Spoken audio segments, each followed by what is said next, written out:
Our lesson today is titled Living Under the Law or Living in Love.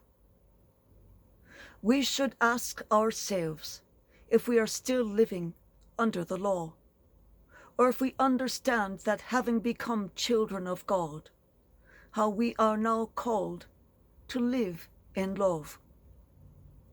Focusing on St. Paul's understanding of the role of the law for Christians, we see how St. Paul has taught us that the children of the promise, that is, all of us, justified by Jesus Christ, are no longer bound by the law, but are called to the demanding lifestyle of the freedom of the gospel.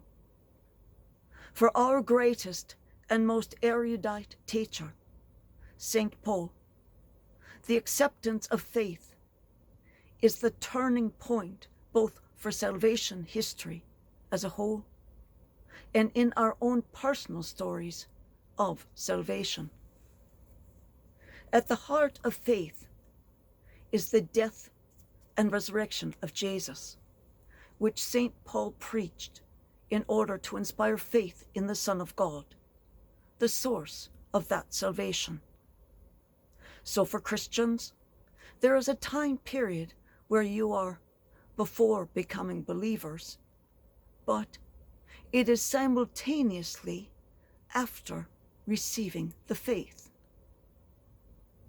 If you remember, we live under and according to the law before we are converted and before we accept Jesus Christ, and before we feel his love, becoming believers, and then begin living in his love.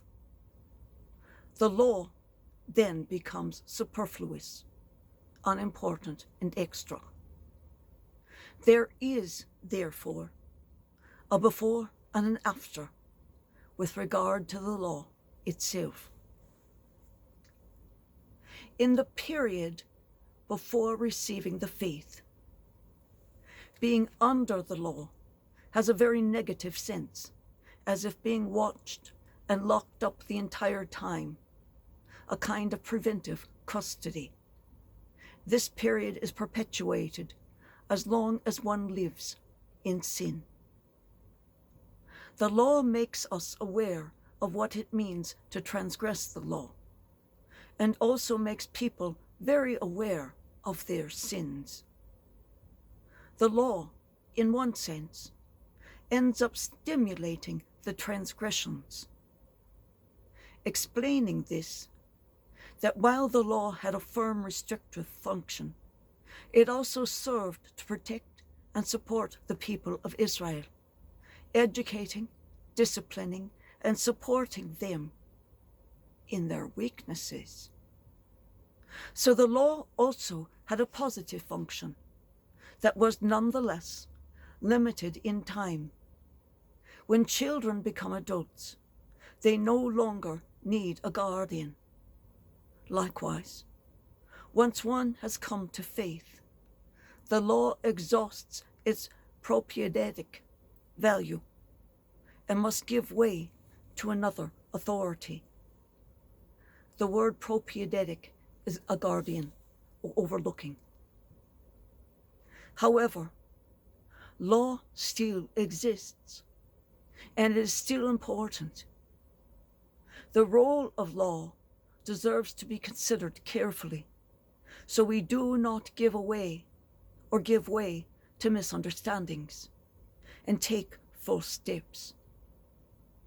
And so it is good for us to ask ourselves if we still live in the period in which we need the law, or if we are rather fully aware of having received the grace of becoming children of God, and so as to live in his love. It is a good question, and there is a second query that accompanies it. Do I despise the commandments? One answer, no, I observe them, but not as absolutes. because I know that it is Jesus Christ who justifies me. He is the answer to everything.